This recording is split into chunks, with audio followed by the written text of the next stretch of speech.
Drake's insane crib, the Embassy, is straight out of a dream, measuring a whopping 50,000 square feet and packed with jaw-dropping features like an NBA-sized indoor basketball court lit by a massive 21-square-foot skylight.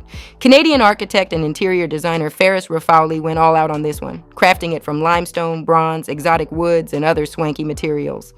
Every inch of this place screams luxury and attention to detail.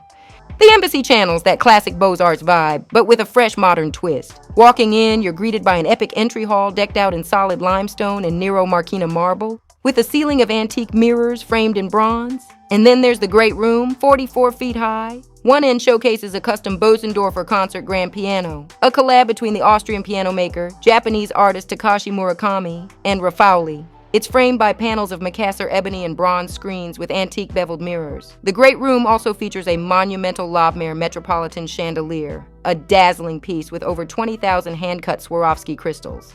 Originally designed for the Met Opera in NYC, it's the second largest of its kind in the world. Drake's got an Art Deco-inspired canary yellow lounge that you might have seen in his When to Say When, Chicago Freestyle, and Toosie Slide videos. The lounge boasts a ceiling of backlit hexagonal panels wrapped in faux suede, with a massive Vanini glass sunburst chandelier taking center stage. Raffauli custom designed all the furnishings in luxe materials like dyed ostrich skin, mohair, Macassar, and bronze. Drake's fave spot?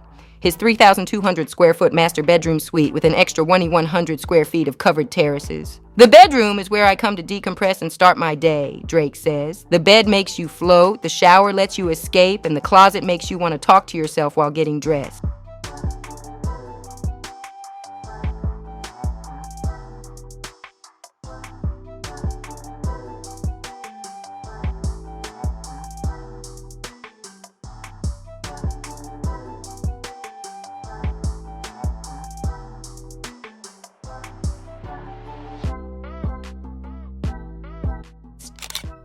Speaking of the master bath, the centerpiece is 4,000-pound black marble tub carved from a single block, and Drake's two-story closet, pure opulence with amethyst hardware, rock crystal, and shearling seats studded with polished nickel.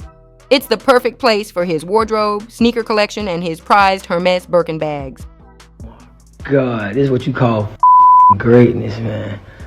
This is what you call greatness. It's crazy, man.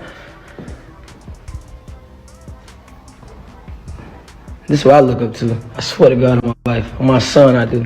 Oh my God. Wow. Wow. It's nasty, man. It's nasty in here, man. Shit get real messy, man. This mansion is the ultimate flex, showing off Drake's impeccable taste and Raffauli's genius design. If there was ever a definition of living large, this is it. That things that I repetitively think about or say, I'm able to manifest. Like, you know, this house, for example, I manifested this because I obsessively used to take my uncle's Audi, and I used to take a girl to Young and Eglinton Silver City to the movies, and then to Pickle Barrel for dinner, because that was, you know, what I could afford. And then I used to go tell her, like, yo, you want to go see where I'm gonna live one day? Yeah. Because this is where I'm gonna live one day. And my uncle had the Audi drop, and I used to drive these same 3 streets right here. That used to be my route right there. I used to come down Park Lane where we're at, then back to Post Road, and then back Bridle Path. And Prince used to live around here. Oh, wow. So I used to pretend like I knew which one Prince's house was. Every night I'd pick a different house. Yeah. Say, oh, that's Prince.